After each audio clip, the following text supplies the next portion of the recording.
What's up, Gromies? Welcome to AROYA Office Hours, episode 131. I'm Cian, joined by your resident cultivation expert, Jason. How's it going? How Doing well. Today? Doing pretty good. How are you? Doing pretty well myself, although I am just getting tons of rain, and I really wish it would do something else, either sun or snow. But the rain is a little hard to live with this time of year. Yeah, well, we could have sent some cold down your way. We were -10 last week or last couple of days here, so that's what I kept hearing. Freezing fog. Yeah, a little bit, and I think today we're up to 25 coming in to the studio here, so it felt pretty good. I think swinging up towards the warm side. That's good. Yeah, hell yeah. We got Seth rolling in right now here. He's looking good. We both got our sweatshirts on today, so hey, Seth. Change. How's it going, man? Oh, we're live already? Oh, yeah. Oh, yeah, we're rolling. Of course. Yeah, we're rolling. How are you doing today, Seth? Oh, not too bad, dude. Nice. Just got lost in Pullman, That's always fun to have to drive through WSU. Well, let's get rolling. Big shout out to all our live viewers today on YouTube and Instagram. Please let us know in the comments where you're watching from. And don't forget to smash that like button, tell your friends about Office Hours Live, and leave a review to help our podcast thrive. We super appreciate the exposure and anyone you turn on to us. To start today out, I want to jump into a live question from Vanxiety. So Vanxiety's question is, my overnight dryback EC, he later corrects to substrate EC, is 8 to 9, using a 3.5 input EC, but I've noticed my runoff EC is always around 6.0. What's the theory on this, and does it mean I should increase my input EC? My pH is 5.7. Yeah, so runoff EC is obviously going to depend on basically 3 direct variables. Obviously, input EC is going to cause some changes in our runoff. Maybe we'll get to the third variable to talk about that. Root zone EC, and then obviously how much runoff are we pushing, right? So let's say our root zone EC is at 8 or 9, and we have very, very little runoff. We would expect that to be closer to 8 or 9. Obviously, as we're filling that pot with more 3.5 EC, it's going to be diluting some of those concentrated salts in that substrate. So, obviously those numbers are really pretty good. I don't think I would make any changes based on the numbers presented. Obviously, like I was saying, more runoff is going to push your runoff EC closer to 3.5 as it mixes with that higher EC in the substrate. Yeah, I think this brings up why substrate sensing is actually so important, because we're trying to base things off of EC. It is always dependent on actually achieving that runoff, and we're always going to dilute that. And there's a few different ways to do it. If we're getting some leaching on our way up on the P1, we're going to see some interesting runoff readings because we're pushing more of that diluted solution through. However, because we can see what's going on in the root zone, that's what we're actually targeting. That's generally the value we want to follow. The runoff EC is, for that to be accurate, it's going to be highly dependent on you being able to achieve the top of your P1, full saturation, without any leachate occurring on the way up. And that's more or less impossible when distributed across a bigger population of plants. So in this situation, just like Jason said, I wouldn't change anything. I would keep operating off of, your root zone ECs look good. And then following your root zone ECs, just keep a check on your pH. Make sure that in achieving that kind of stack, you haven't necessarily driven the pH down in the media by restricting runoff too much.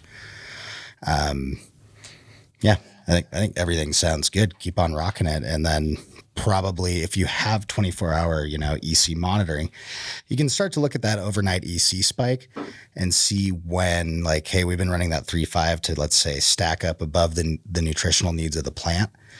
We can look at that EC spike and see if, hey, maybe around week 4, week 5, we drop back from a 3.5 to a 3.0. Save a little money because we're not seeing the plant uptaking quite as much nutrition to build structure.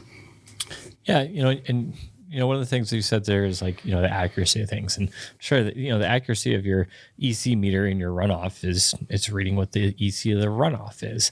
How that's affecting plant growth really it's just on an inference, right? And so all of us have been trained before we had access to high quality root zone ECs. Hey, let's use that to infer what type of root zone that our plants are encountering. Obviously, once we have root zone EC, that information, it's much more like maybe a luxury or something you really don't even need to consider because you have that root zone EC.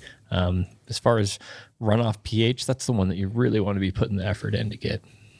Yeah, I mean, I think a good comparison here would be trying to diagnose your plant's deficiencies based on only symptoms that you see. In that case, when we're looking at deficiency symptoms, sure, we have known symptoms that are associated with certain deficiencies, certain types of spotting, marginal leaf edge necrosis, pale green growth, yellow growth. Those are all indicative of certain things. But if we look at, like, for instance, the pH variable, if that pH is too low out of range, we're going to see deficiency across all inputs. It's going to happen. So at that point, I mean, the comparison I would make is your runoff is like looking at those symptoms and trying to diagnose it, whereas your substrate sensor is a lot more similar to just getting a tissue analysis and seeing what's actually deficient there. And while that's not a direct comparison, the point is we're looking for the most direct representation of what's actually affecting the plant, and runoff is a highly relative measurement that can be influenced really even by our effort to try to collect that sample, which makes it very difficult to actually gauge on what kind of nutrition the plant is living in, what kind of salinity levels it's living in, and what we're actually providing it and targeting. Yeah, I think it's one of the questions I get probably most frequently from growers when they're first starting to use our system and they're used to tracking that runoff EC is, why am I seeing this difference? What does this mean? Should I be worried? Shouldn't I be worried? And I think you guys explained that really well. Kind of just to touch on it, the overall concept is that those numbers shouldn't necessarily be equal. They aren't a one-to-one relationship.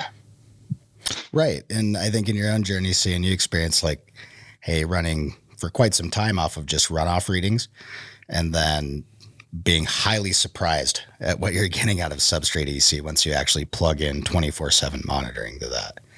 It's, we're with runoff, if we really nail it, we're getting a very small window, and to do proper testing via relative methods,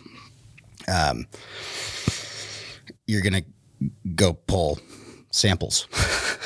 It's not really that efficient to go take scoops or cores out of your pots every single day to try to figure out what's going on with the media. If you don't have enough plants, eventually you're just going to reduce your media size trying to sample that and actually do like a lab grade wash test, which is, ultimately highly useful, but the turnaround time and processing time on that type of sampling is not really efficient for the commercial production we're looking at, especially if we can get a much more direct reading in the root zone. That's a great way to explain that.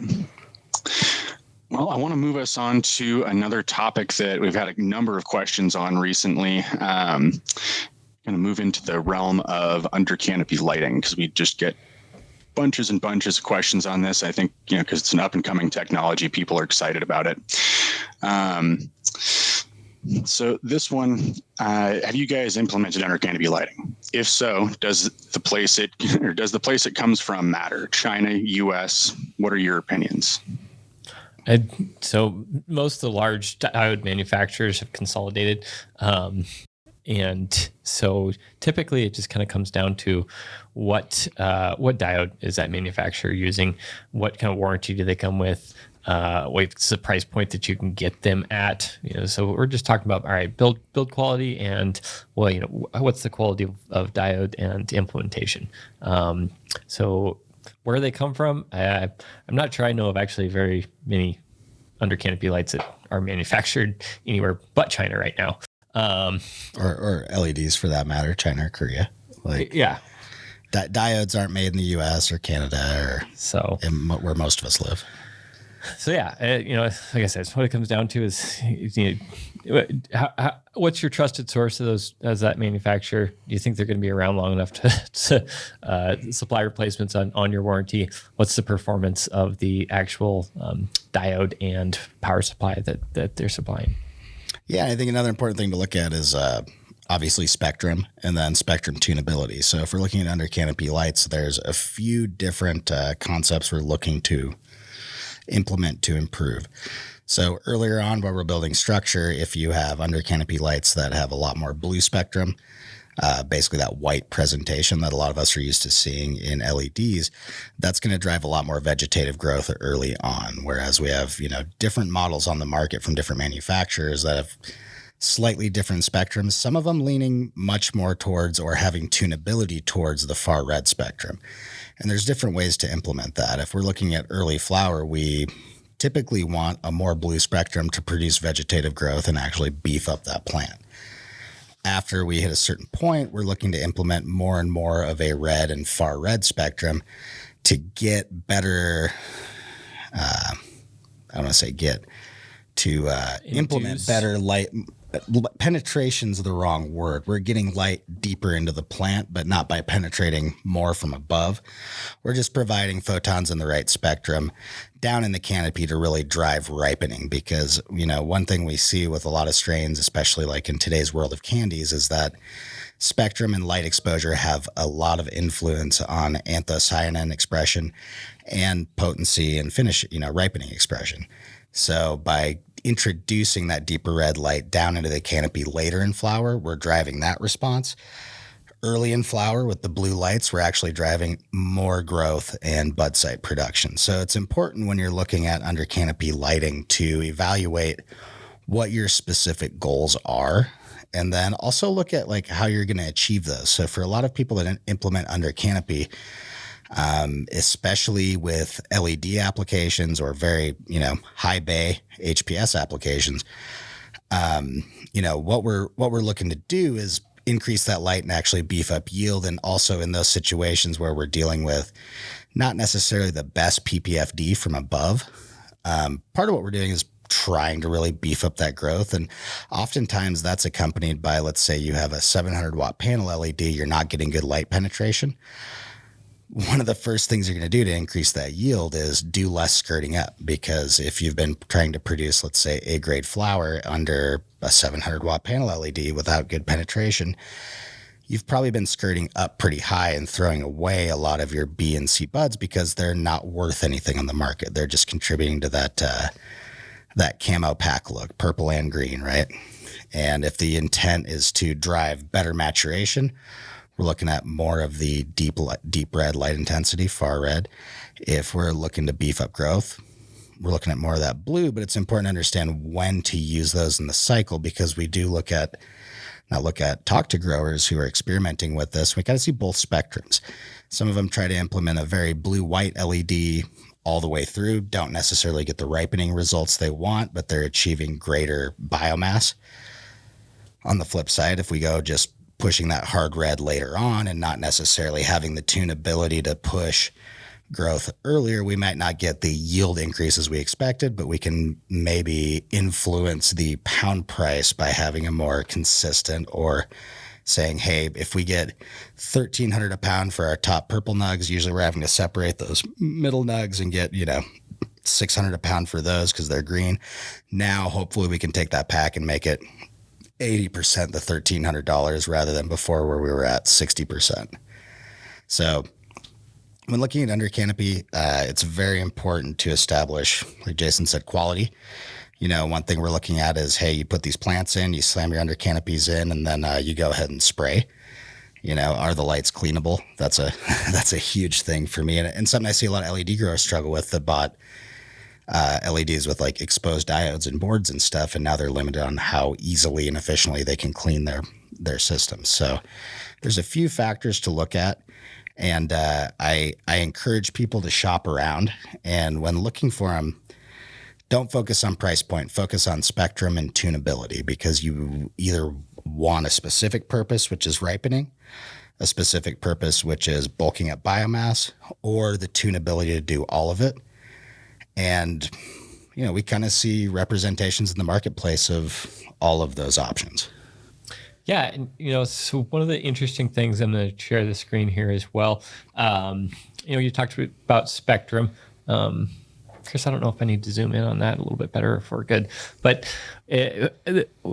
most manufacturers of LEDs are either extremely tunable or they have the selectability for under canopy lights that are designed to go in HPS rooms or under canopy lights that are designed to go in LED rooms.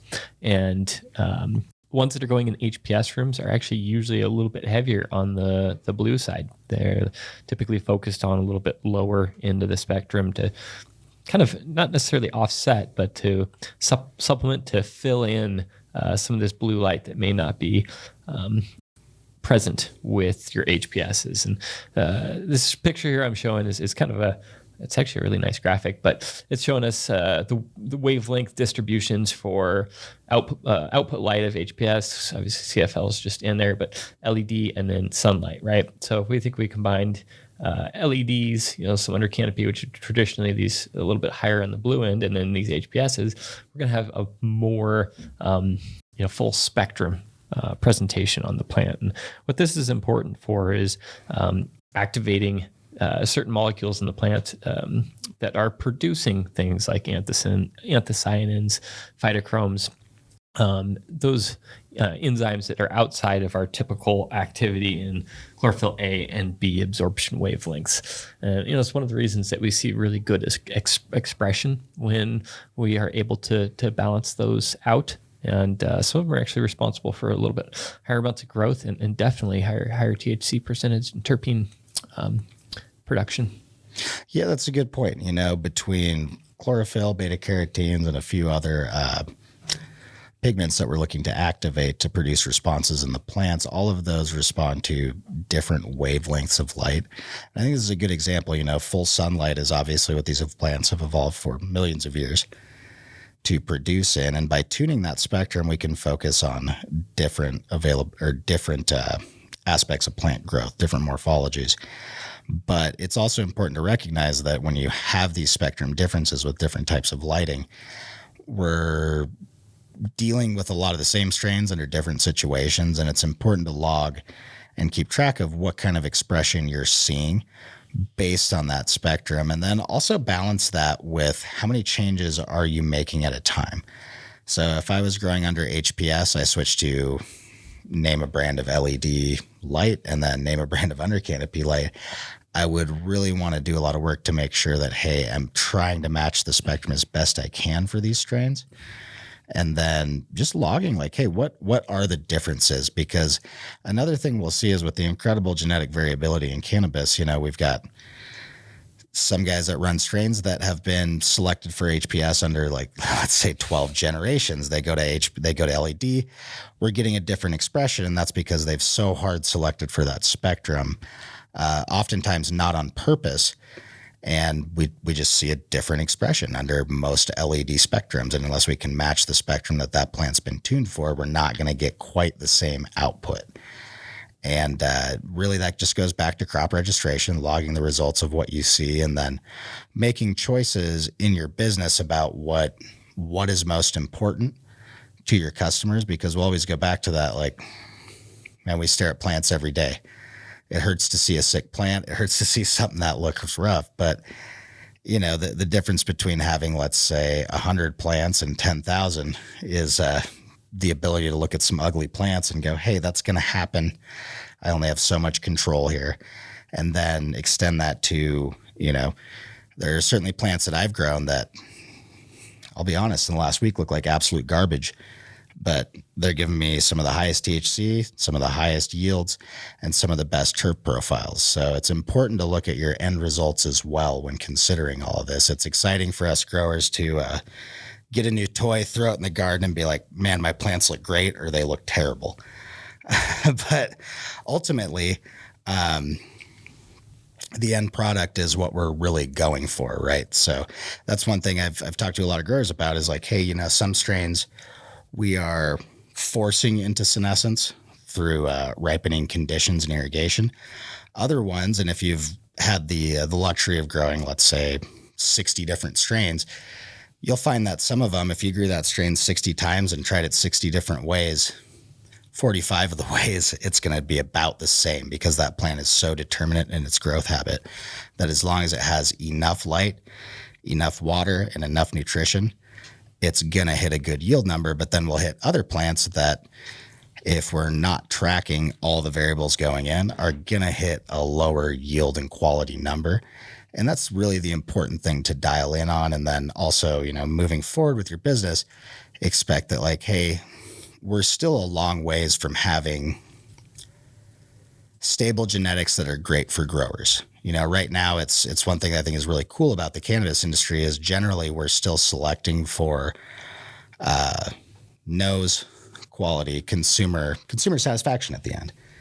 As growers, we'll do a pheno hunt and, always kind of try to run that balance. Like, hey, we popped 20 seeds. One of these, the best nose we all agreed was like a semi-dwarf. Okay, we're not going to take that one because we can't get it to yield. But then the next thing is, hey, okay, we've got these other 8 phenos. We've got a range of terpene expressions. We got a range of THC expressions and a range of yields. And we're always looking for kind of that nice balance of yield and quality. But ultimately, as the market saturates and starts to condense, we all know that quality is becoming more and more of an upfront issue. So it's forcing growers to basically up their game and improve their facilities to be able to grow some of these genetics that don't respond easily to general cultivation practices, and that require a little more finesse and attention to get that competitive result out of. And unfortunately, or fortunately, depending on if you like challenges or hate them, that's going to be the state of the cannabis market for a while, because there's not a great correlation between the genetics that consumers want to buy, that jar they crack and it blows up the whole room, and again, the strains that are easy for growers to grow and produce on a regular basis. And, for me, that's one of the things that keeps this industry interesting. The fact that we don't have genetics that are so tuned to these commercial production systems that we can just hit play on 5 different factors and let it run. We've actually got to fine tune our system. And then when we do fine tune that top, it might just be a few small adjustments between 2 strains in terms of irrigation strategy and environment. But those tiny adjustments, a couple degrees here and there, a little higher EC, a little lower EC at different times, especially riding out towards the end or at the very beginning in the first 3 weeks, we can see some pretty large differences. I know one strain that is a notorious heavy feeder that I've been putting a lot lately is Cap Junkie. In just EC differences and nothing else in terms of irrigation strategy, oftentimes I see a 15 to 25 gram difference in weight run to run, just because we were able to keep EC at a certain point in the run and not flush it out. Okay, is there some science behind that? Sure. But one beautiful thing about this cyclical production system is you have every run is a chance. I don't want to say a chance to experiment. Don't go wild. But it's a chance to gather data and learn from it. The more you can collect, the more you can understand about that run. And then if you can replicate that to the best of your ability with minimal variables, you're going to start to tease out some of the differences in these strains. And, we always talk about this. Unfortunately, there's not good information in cannabis the same way that there is in other crops about what exactly different strains like. Right now we have so many producers out there that are growing intuitively and honestly doing a great job, but communicating what you're doing if you don't have enough tools to measure it to another person is incredibly difficult. And in agriculture, you can, controlled ag especially, you might have the golden ticket on your environment and irrigation, but if you can't define it, you can't replicate it. And I think that's where a lot of people really struggle. I don't want to say it's easy to set up a 10 lighter and have great success, but it's going to be easier to set up a 10 lighter and have good success compared to a 1,000 lighter on that scale. So the calculations are a lot easier. You're dealing with less dynamics in your system. Be prepared for that as you scale up, and really understand the difference between gardening and farming and try to decide what you're going to focus on, because those are two different things. And while there is crossover, one is more intuitive and passion driven. The other one is, hey, we're putting numbers on this so we can repeat that process and form a sustainable business on it. Yeah, I think for me, it's one of the reasons that I enjoyed building out the AROYA product as much as I have over the years. And that is just to really give people a robust place to do crop registration, to do crop journaling, to try and tie results, photographic evidence, sensor data all into one spot. That's a little bit easier for them to keep organized, store, share, and make comparisons to help them make those small tweaks as they're experimenting. Yeah. Well, and using technology to capture it, because like I tell clients all the time, rewind life 10, 12 years. And I had a job that was just to take this data in spreadsheet format, build graphs at the end of a growing season and present it to people. Okay. 10, 12 years ago, that took a person to do all that. Now you can get some technology to keep logging it for you and not have to necessarily dedicate a huge portion of your company's budget to just data collection. And when we expand that to greater ag, if I'm a wheat farmer, a barley farmer, garbanzo bean, rotational crops around where we live, I'm not taking any of my land hardly unless someone pays me to do research. I'm looking at available resources, using soil testing, and making sure I nail that. And then if I happen to work with an agronomist that does things, they're going to go do all that sampling and then look at my end results and try to draw correlations. We're not talking, and in cannabis, it's the same thing. We can't necessarily take a whole lot of space and dedicate it to research. This is a farm, and although we have the highest profit mark, well, depends on who you are, but the highest sale price of any crop per gram or pound. If you want to run your business at 100%, you've got to find a way to harvest data off of your ongoing production system without taking chances that are going to push you backwards. And you need technology to do it. There's just no cost-effective way to do it without that.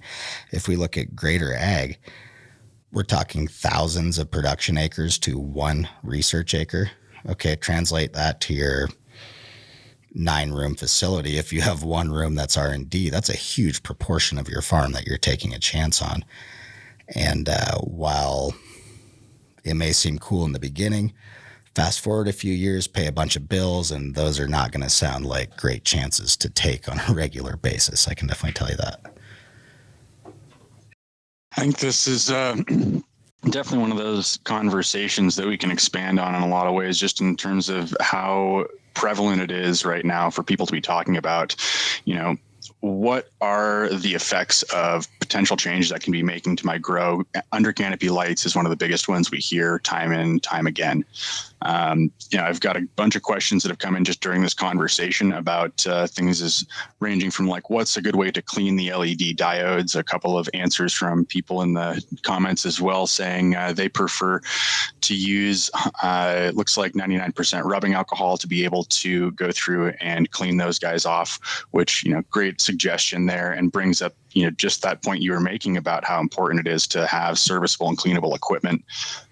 We also had another question from North Fork Farms that was dealing with pretty much the same thing that you expanded on, Seth, which is, what is the role that light plays when it comes to anthocyanin production, and noticing how over time he's seeing that the branches, especially a lot of these candy gas strains that he is growing, are responding more to light exposure in their anthocyanin production versus just the environmental changes that he's instituting. And you did a great job of, talking about how you will have a lot of these factors that play into what affects your plant morphology. And Jason, just to back up what you said, having these robust tools to analyze and register all of your data points about your crop gives you the ability to go back through and understand which of those factors is contributing to that anthracene in production. I know a lot of people out there are looking to increase that, and kind of like Seth said, get away from the camo bag look so that they're able to increase that sale price. And one of the best ways to do that that people seem to be finding is to, like you were saying, Seth, kind of look at how to even out that photon distribution further down in the canopy so that more of those green buds turn into finished mature purple buds. You just log it. I mean, I got a great example. I was talking to a girl the other day that was playing with I'll name drop here, Faven, one of my favorite under canopy lights. They're very tunable spectrum. He was running complete far red starting at like day 18. He's like, all of my stems turned purple in like less than a week. I was like, okay, maybe don't do that, but I think one good thing to do is research it as much as possible and kind of learn some of the already existing science about, different wavelengths and what kind of plant expression they affect, because that's all readily available out there. We know that having a little more far red compared to more blue, just the classic white LED versus HPS, right? We can get a little better spectrum expression out of having more red and yellow in the spectrum. Look at that and really take that into account when you're doing these, and then understand that like that example I gave, that's a small difference. That's like one switch, like let me twist the dial. And if I did the wrong twist at the wrong day, that gave me an expression I want. Or on the other hand, does that matter? If red light made the stems express purple or red, is, a lot of times we'd associate that with a particular deficiency, but that's not always the case. I've grown strains that'll give me red stems no matter what the hell I do, and they still end up yielding and testing just fine. So it's also important to take those notes and establish, like, are we dealing with I think that's one thing that gets skipped over, and especially people who have gotten more into commercial cannabis growing recently. Just look back at some of the historical genetics that were on sale. If you go back like 10 years, certain traits like duckfoot leaves was a funny one that came on, saw blade leaves. Like there's some different weird genetic expressions that can happen that are way outside of what we normally see. And with the prevalence of, I'll say, pollen chucking, just untracked breeding basically going on, who knows what the heck you're going to run into. I've seen some really interesting expressions out of stuff where like, wait, you crossed this with that and you got this lumpy, like saw-bladed weird plant out of it. They're like, yeah, I don't know. You're like, well, it is what it is. Let's track it and see what it can do. And who cares if it's got skinny saw blade leaves if it yields 3.2 pounds of light and has 32% THC, right? Like that might bother you, but get over it. It's been a while since I've looked at a lot of mutations. But man, some of the funniest ones were, I hear you, polyploid mutations when we would see the cola like stretch out, like rather than being apical dominant cola, it would be like kind of splitting by itself. Yeah, share that one. It's like an oval, if you look from the top, like an oval shape, not a round shape bud. Another one I've seen that used to drive me nuts is corkscrew shaped pistils, really hard curled in pistils, rolled leaves. And again, cyclically, as long as a plant is performing at an economic level, you have a fun chance to evaluate some of these things and see if they're actually plant responses, or is that just a weird plant? Because, people have spent the last, at least in the US, the last 50, 60 years collecting weird genetics from all over the world. And I can say as a plant nerd, the weirdest, most interesting looking stuff is the stuff that catches my eye and I want to keep, for better or worse. Sometimes, Yeah, the hard part there is it's also a lot of times the least commercially viable stuff to be working with. So it's like, we like the exotics, but how much of it can we grow? All these topics bring up kind of really good point as to how do we make improvements without taking large risks? right? And Seth and I are both in really good positions to think about that. Obviously, come from very different backgrounds as far as education and experience go. We both grew a lot of dope. Well, yeah, yeah. But before that, and while we're doing it, kind of different perspectives. But it really what it comes down to is let's combine, proven science with some experience, and make those tweaks based on, hypothesis, right? And when we brought up that experimentation thing, it's not like, let's just throw ice in our fertigation tank and see what happens. Like, it's going down to that next step, and we say, okay, well, if I do this, what type of parameter impact does it have on the plant itself? Well, now let's do some research on, how does that parameter affect plant growth? Make a hypothesis and say, sure, if I turn on my red spectrum a little bit earlier in the cycle with those plants, am I going to anticipate slightly more anthocyanin in production? And then evaluate it, obviously. And as we said, crop registration and tying it into one place to document that is really kind of the only way that at scale you can start to track and implement what changes have made that outcome. It's kind of funny when we talk about in AROYA, we've got these recipes, these grow templates that I usually basically help people build out a generic one. And then as they start possibly implementing that with a few strains, or maybe they already have some ideas of what certain strains that they're growing kind of like, as far as how long are we running a generative stacking, what should we set our thresholds for EC levels at, light levels, when we need to change that stuff up. And really the best of those growers are they're making duplications, and then they're also changing some of those variables and building out basically a library of genetic templates on how they want these plants to be grown. And every once in a while we get one that someone makes a mistake or a piece of equipment has an issue, and they get to go back and look at, wow, we didn't even catch this during the growth cycle, but we had either phenomenal yield or extremely good chemotype come out of there. And they have that resource to go back and say, hey, let's update our recipe to something we may not even done on purpose, but by tying it together with our outcomes, we know this was an improvement. So it's limiting the number of variables so that you can be sure that when we improve it, we change that variable again, we have an anticipated outcome. Yeah, I think the hardest part, honestly, guys, is like if I was to draw a timeline here, flip, harvest. What Jason's talking about, these fluctuations that happen, and this is the hardest part for growers, that might happen here. That might happen here. That might happen here. But you can't judge anything until past here, when you've got yield results, quality results, and you know what the final product looks like. And that's probably one of the hardest things, is if this happened, let's say an irrigation failure, we had a dehu failure for like a week, high humidity during bulking, let's say, any number of things can go wrong.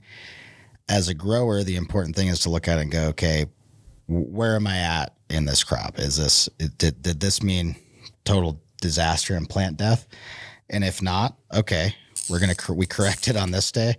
We need to finish the program and not think that like, hey, I need to change a bunch of variables here because this happened, because that's simply not true. We need to get back on the program, continue it out the way we would, provided we can get all of our parameters back in range for plant health, and then evaluate from there. And I think that's the hardest thing. I talk to a lot of growers that go like, oh, hey, should I raise light intensity, lower light intensity, change CO2? Like, we start throwing too many variables at it after we've, acknowledged this one variable that's like, hey, let's correct, and then finish it out and try to evaluate that experiment. If we start adjusting CO2 levels here, and then light levels here, and do things, if we introduce 5 different variables compared to how we normally run, it's going to be really hard to parse that data apart and actually decide what made the difference. And a lot of times if we made all these changes, well, if your dehu went down in bulking and we couldn't get the VPD of above a 1.0, we didn't get water pumping through the plants. We're not going to see as much growth. Don't stress about the fact that happened. Get everything back in line and keep on trucking and go, okay, let's not have that mistake. Let's start talking about equipment maintenance intervals and trying to make sure we have proactive maintenance that prevents us from breaking down mid-run. Whereas, some other times we might see a happy accident. What I've seen is on certain strains, like, hey, our AC broke, or humidification broke, and this one strain that we struggle with herming out didn't this time. Okay, cool. Happy accident. What was the yield like on that one? Half to 2/3 of what it normally does when it herms. Okay, well, I don't care if you paid 10 grand for that cut. Sounds like a junk strain if you can't run it in a way that makes your other plants happy and still get an acceptable yield. Or right back to, I remember popping some phenos or doing some seed hunts and finding some semi-dwarfs and things like that had like literally the best nose expression. I mean, I went through this with my last pheno hunt. There's one that is never going to be released because, man, if you can get more than 1.8 pounds of light out of it, good for you. Just slow growing and terrible. And like, dude, that happens. The tracking on all this stuff is not perfect. And also because of the variability, I mean, cannabis, it's not an obligate outbreeder like apples, for instance, but we see a similar level of genetic variability where if you take an apple and sprout the seeds from that apple, you could have a Granny Smith and it could turn out to be more like a sour green crab apple that grows out of it. And that's, we don't always see a direct correlation between parents and seed offspring. And it's important to remember that because, if you've been in cannabis long enough and the term bag seed is relevant to you, there's a lot of those out there. And if you've been growing those, they pop out quite different. And just remember that, like, you might think something is special because you've put a lot of effort into it, but those two things are not always equatable. Yeah, that kind of leads back into, what you were talking about as far as certain genetics being optimized, if you will, under specific breeding conditions. And I thought, well, it'd be really cool if a breeder had 2 rooms and they were breeding, under LEDs and under HPSs. Almost never would they be selecting that exact, the phenotype from those rooms. We're going to see distinctly different morphology, and the plant responses there are going to give us, a very different choice of phenotype based on responses from a different environmental impact. Mm-hmm. Good point. Absolutely. Well, I love this conversation because we've had a couple of other questions that popped in here. This one that I wanted to throw past you guys because it deals directly with what we were talking about in terms of, what factor is causing this particular, let's say it's either an uptick or a negative in my crop and how that works. And the question that Finlay asks is, so, hey guys, I love the show. I look forward to it every week. I noticed that when I get a notification to change out my CO2 bottle, the room will drop down to, say, 150 to 200 ppm before I can get it to change or before I can get the new bottle in. What I've noticed is that the plants prey super hard when the CO2 is that low. I always keep my CO2 levels 100 to 200 ppm higher than the PPFD levels. The plants look happy, but not like when I drop the CO2 that low. Do you guys have any idea why, or is this just a correlation? It's very likely due to impacts of CO2 on water use efficiency and still model response. So, I kind of brought some of this stuff up a few episodes ago. Oh, Seth's going to draw a nicer one than I drew. I didn't realize you drew that already. I was gotten there. No, you're good. Mine was red and resembled other things. So yeah, when we think about what's going on in the gas exchange at the leaf surface, those stomates are opening up and they're allowing for, exchange of CO2 into the plant, right? When obviously we think about photosynthetic process, when we think about, what are the molecules that are building this plant, carbon is extremely significant one. It takes up, the greatest portion of the plant mass of any chemical element in its growth. And so when we have a lower concentration of CO2, the plant actually has to exchange more air, more gases in order to get its carbon requirements, right? And so when we see and we've got some guard cells in here as well. Those guard cells are allowing that stomate to be as open as possible when that CO2 is dropping. Not necessarily as open as possible, optimal. So like when you have the correct amount of CO2, your guard cells have great turgor pressure and they're holding a perfect aperture shape and transpirational shape that balances the amount of transpiration we're getting out of the plant to optimize. Oh, thank you, sir. To optimize the actual use of that water coming in. When the CO2 is too low, we actually see a bigger stomatal opening that's pushing. Oh, sorry, not here. Here. Basically, that's pulling more water up and allowing it to escape without the plant actually utilizing it. And when we have the correct CO2 range, it's going to keep that stomata more reliably open at the right shape to regulate that airflow in the right range that we're getting.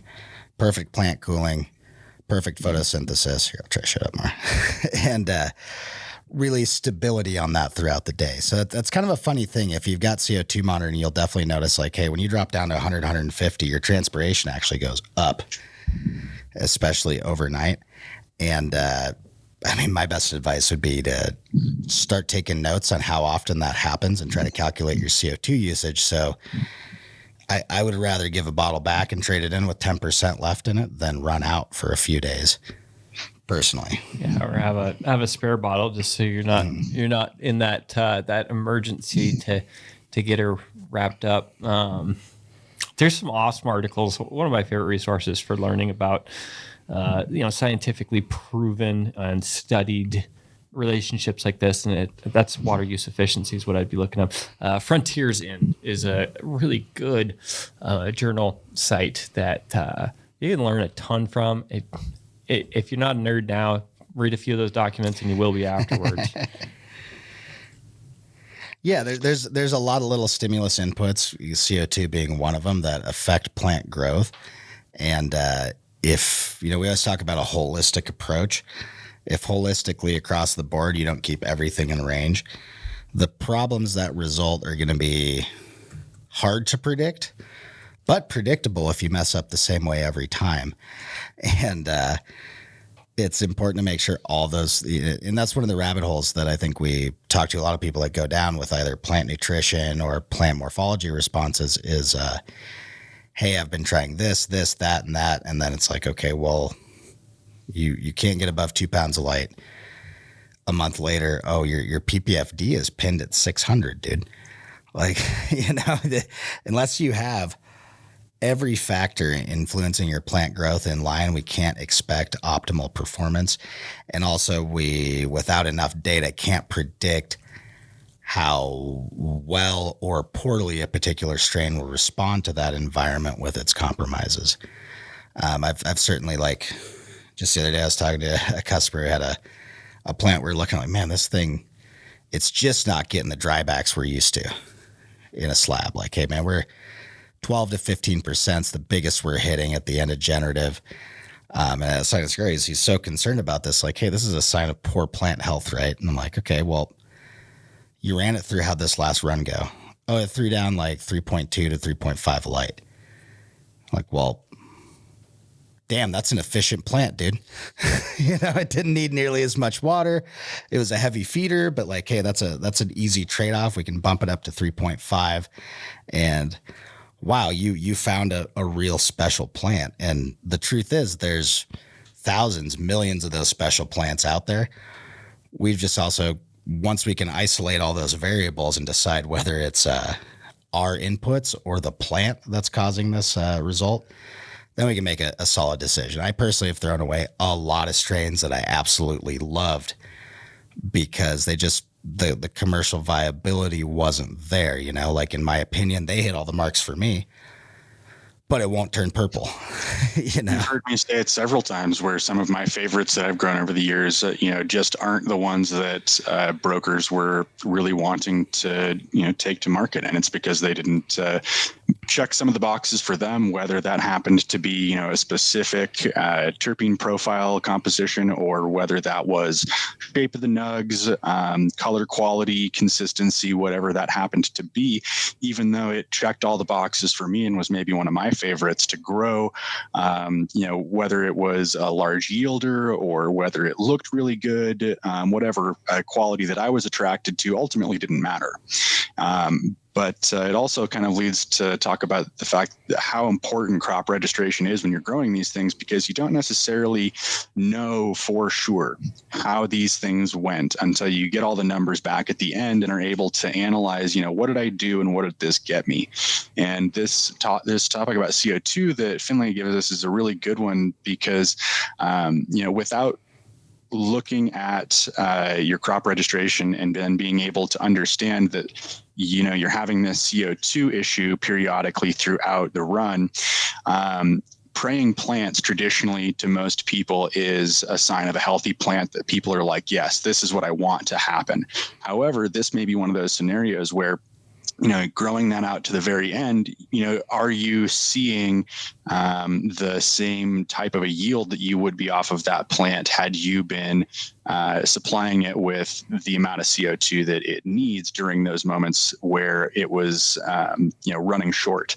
And if you're not participating heavily in your crop registration, it's going to be hard for you to identify, what it is that might have caused this to work the way that it did. And you may be mistaking that praying plant for a result that's going to net you higher yield or higher quality, when in fact it might not. Yeah, I mean, the way I like to describe praying plants is kind of no matter what religion you're a part of, prayer in the morning is important. 2 hours later, unless you're a monk or something, it's less important. So that praying is like that's a sign that we're hitting a high turgidity, low water kind of stress point, and that is a healthy sign. But as you said, that's not something we want to see all day, right? And so it's important to also not focus in on one little factor that's giving you an indicator, because whether you've got substrate or climate data, you can still read those responses on the plant. And it's just important to identify what is actually important. You can tweak some small things like CO2 and see some strange responses in that, but they may not actually be good, and it's hard to, you can't determine it that day. It's only a month past harvest when we sit down and look at the final result that we can say, hey, maybe that's good, or wow, we had a run where they prayed in the morning and relaxed by 3 hours after lights on, after we gave them a good amount of water, and that was a better run than when they were just like spraying or praying all the time. And I know I've seen that, Jason, you have in the summer in the greenhouse around here. You're like, these things they're rocking. And then you look at your yields and you're like, what happened, man? Yeah. They look so excited for the last 2 months.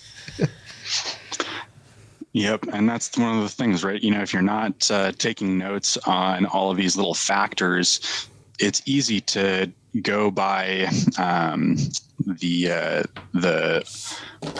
I don't know what to call it exactly, the colloquial knowledge, the Grobro knowledge of it's praying, it's doing good, that's going to be fine.